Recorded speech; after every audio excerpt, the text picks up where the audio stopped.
kind of prayer the Bible calls supplication. That is what we'll talk about when we pray in hunger. Supplication is that you are there is something that has been available for you, and your will is different from the will of God. It's a strong cry. That's what it means to supplicate. You are not crying because you don't know that what you are making demand for is not available, but it's a posture of desperation. You are hungry. You are hungry. That is what supplication is. That is what he told you about Jesus in Hebrews chapter 5 verse 7. He said he prayed with strong crying, strong tears. That is the part that most believers don't understand, especially when you come around the grace, people who emphasize grace and don't have the balance of the scriptures. So when they see us like this, when we are crying and say, Lord help me, they think we don't know that we have been helped. No, you don't understand. It's called supplication. It's when you are seeing that this thing is available, that I've not still seen it in the measure with which I want to experience it. You shift into supplication. That one, your whole emotions is wrapped around that reality, as though you want. Oh, you don't understand. It's called supplication. The Bible said Jesus in the days of his flesh, he prayed with strong crying.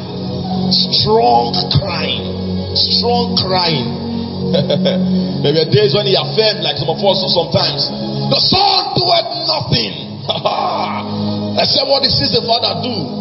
There were those days where he did that, but situations came when he saw that I'm supposed to be like this, but I don't still see myself. Something seems to be fighting the will of God in my emotions. Something says, I know I've heard so much about humility. I've heard the word of God, but somehow there's still pride exalted in my heart.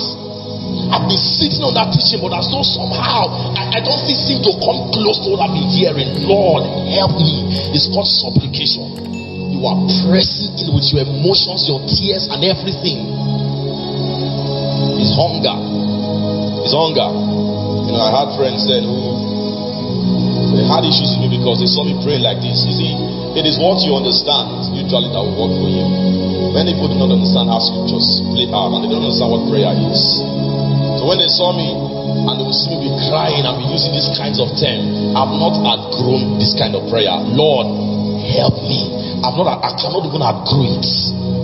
If Jesus at the highest point of his walk with the Lord, he was still praying with strong tears to the Father. Who are you? Who are you? Who are you? That you no longer know how to cry. How did you become this matured? How did you become this strong? Some of you are too strong for God. Too strong. That's why nothing is changing.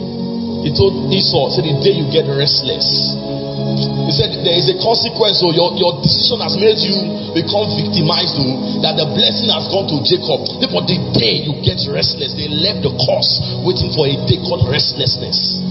Then Esau becomes restless. The day you get restless.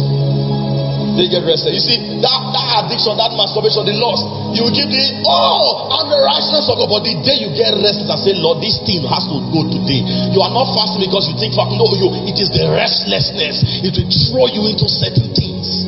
You will stay there and say, I'm not living. So when I see people who struggle with addictions, I know they are playing. Yeah, and the Lord is helping me, is merciful. We thank God, nobody is perfect. Rubbish. The day you get restless, that thing will not last 1 week. The day you get restless, you gather teachings, gather scriptures. We didn't go to a point and they got restless and they gathered Copeland's book. Husband and wife gathered the books and locked himself. Then after 3 days, something broke out and he screamed, I can never be poor. Restlessness. Reverend Christian Clement will talk and nobody will ever shake when he's ministering. Nobody will ever look like it looked as if he's just speaking grammar. He was doing everything they told them to do. He will come and talk the way he was talking. He said nothing was happening. The sinner will listen and will go back, continue in sin. So he said, no, this is not it. And he asked, Lord, what can I do? Lord said, are you ready now? He said, I'm ready. He said, then lock yourself. Fasting and praying. 7 days, 2 weeks, fasting and praying. After he came out of those experiences, it looked like nothing changed. But when he came out and began to talk, the reaction was different. Restlessness. Restlessness. I knew when I will talk, nobody will ever move. I knew when.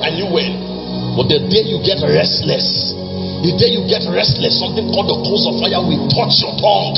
The day you get restless, addictions are not strong, habits are not strong, pride is not strong. You are not as stubborn as you think. You have not just gotten restless enough.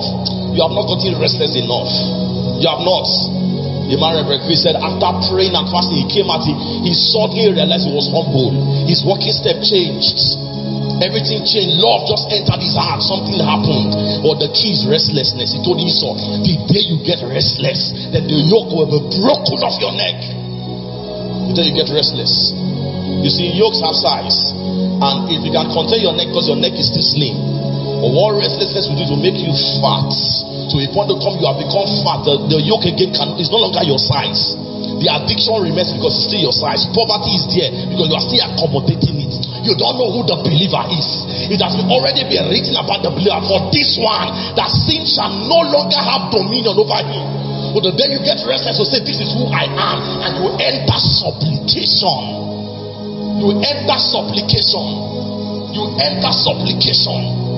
with strong crying, strong emotions, and say, this poverty, this lack in my life, this sickness, this addiction, today I bring it to an end. And you stay there and lock yourself. You take the posture of Elijah, and you will refuse to go until you see the cloud in the heavens. You won't leave that place. People are not restless. Many believers are too strong.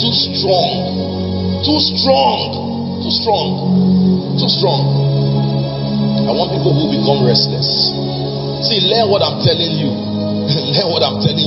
That's why I live my own. Look at Jesus. He said, who in the days of his flesh, he prayed with strong crying. You don't know how many things are fighting your obedience. How many things are fighting to see that you will never shift in transformation. You don't know how many factors are fighting it. From limiting mindset to all the religious demons to all the pressure of the world. You don't know how many